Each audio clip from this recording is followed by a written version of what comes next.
Hello listeners, कैसे हैं आप सब। तो एग्ज़ाम्स आ ही रहे हैं और I hope you all are studying well. बात करेंगे आपके टॉप 10 क्वेश्चंस और you can say important question, expected questions, जो भी आप बोलना चाहें आप बोल सकते हैं। टाइटल कुछ भी हो सकता है, बट ये वो क्वेश्चंस हैं जो आपके एग्ज़ाम पॉइंट ऑफ व्यू से इम्पॉर्टेंट हैं। और दूसरी बात ये है कि ये क्वेश्चंस आपको एक एग्ज़ाम का पॉइंट ऑफ व्यू प्रेजेंट करते हैं। मेरे जितने भी क्वेश्चंस हैं वो एग्ज़ाम के फॉर्मेट को देखकर ही बनाए गए हैं, प्लान किए गए हैं। तो अब यहाँ पे आप देखिए, क्वेश्चन नंबर 1 है। नोट को मैंने यहाँ मेंशन नहीं किया, लेकिन एग्जाम में नोट आता है। मैंने यहाँ पे सिर्फ टॉप 10 क्वेश्चंस को मेंशन किए हैं। नोट है आपका, क्वेश्चन नंबर 1 है, evaluate the significance of folk tradition and Indian literature with reference to the folk tales from India by A K Ramanujan. A K Ramanujan की फोक टेल्स को लेकर या ए के रामानुजन के पॉइंट्स को लेकर बार बार क्वेश्चन रिपीट करता है, तो ए के रामानुजन को बिल्कुल भी स्किप नहीं करना है। ए के रामानुजन फोक टेल्स की फील्ड में और फोकलोर के फील्ड में इनका कंट्रीब्यूशन बहुत इंपॉर्टेंट है। Now we have question number 2। Question number 2 क्या बोलता है, critically appreciate the text when the world was young by Verrier Elwin. इसको आपको इलेबोरेट करना है। इसके ऊपर सेपरेट एक वीडियो है जिसमें नोट्स भी हैं, इलेबोरेशन है, आप उसको देख सकते हैं। सर्च कीजिए by the name of success maker. Now we have question number 3। Question number 3 क्या बोलता है, Manoj Das tales told by mystics based itself on the rich indigenous mythological resources. तो ये मनोज दास का एक क्वेश्चन यहाँ पे पूछ लिया गया है।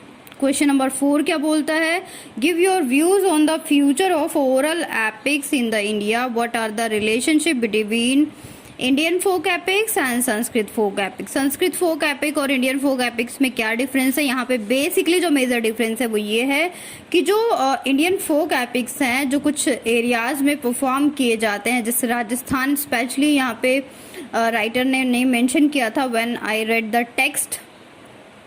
जो संस्कृत है उसकी वो रियल एपिक माना जा सकता है, लेकिन जब इंडियन फोक एपिक्स को स्टेज पर परफॉर्म किया जाता है तो टोटली वहाँ पे डिफरेंस आ जाता है। उसके अंदर कुछ चीज़ें ऐड कर दी जाती हैं जो कि संस्कृत एपिक में प्रेजेंट नहीं था।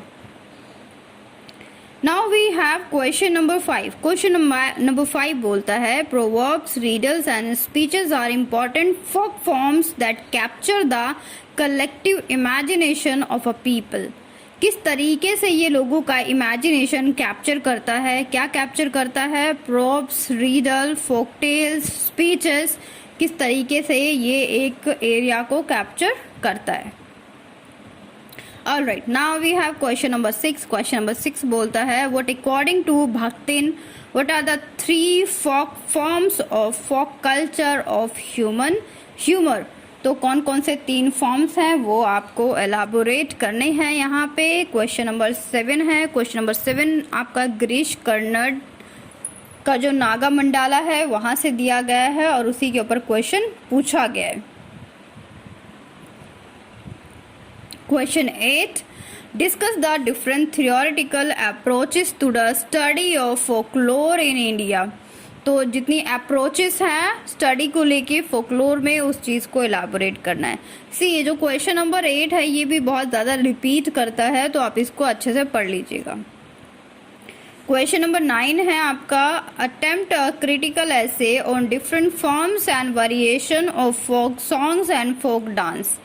तो किस तरीके से क्रिटिकली लिखना है आपको यहाँ पे फोक सॉन्ग्स के बारे में और फोक डांस के बारे में एलाबोरेट करना है। देखिए, जितने भी क्वेश्चंस होते हैं, अगर उसमें फोक सॉन्ग, फोक डांस, फोक लिटरेचर, फोक पोइट्री, फोक एपिक, तो उन सभी की जो स्टार्टिंग है वो आप फोक लिटरेचर से करेंगे। पहले फर्स्ट ऑफ ऑल आप किसके बारे में बताएंगे, फोक लिटरेचर के बारे में बताएंगे। आफ्टर दैट धीरे धीरे जब आप उसके बारे में 3-4 लाइंस में इलाबोरेट कर देंगे, then you come to your point कि वहाँ पे फोक सॉन्ग पूछा गया है, फोक डांस पूछा गया है, फोक पोइट्री पूछी गई है, क्या चीज़ पूछा गया, उस चीज़ को एलाबोरेट करना है।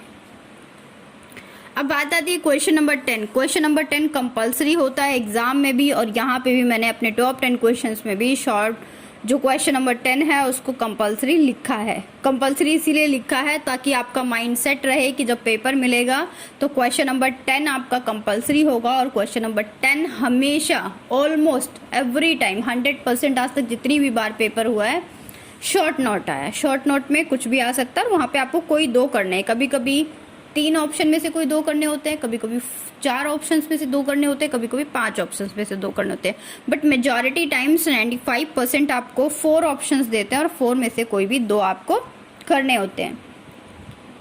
अब यहाँ पे देखिए आपको क्या दिया हुआ है, क्वेश्चन नंबर 10 में write short note of any two, sanskritisation and plays, पार्डिंग्स, तमाशा, नौटंकी, ये सब क्या है आपके डांस हैं। उसके बाद 4th है Ramayana as a folk text, इसमें से कोई भी दो आपको करने हैं। तो आपके लिए सबसे ज़्यादा मुझे लगता है इजी पड़ेगा Ramayana as a folk text और संस्कृताइजेशन, ये दो मेरे अकॉर्डिंग आपके लिए थोड़ा इजी पड़ेगा।